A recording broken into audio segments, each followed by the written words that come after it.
1952 সন আমি কিশোরগঞ্জ গুরুদয়াল কলেজে পড়ি। এই সময়ের মধ্যে ঢাকাতে ভাষা নিয়ে আন্দোলন শুরু হয়েছে এবং আমাদের রফিক, সালাম, বরকত তারা পুলিশের গুলিতে নিহত হয়েছে। আমরা কিশোরগঞ্জ মিছিল নিয়ে বাইরেছি।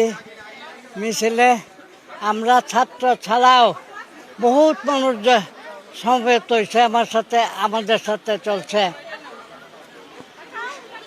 এমনকি তখনকার সময়ে নেজাম ইসলামের নেতা বাংলা ভাষার আন্দোলন সমর্থন করতো না, তিনিও আমাদের সমর্থন করছেন, সমর্থন করে প্রকাশ বক্তৃতাও করছেন।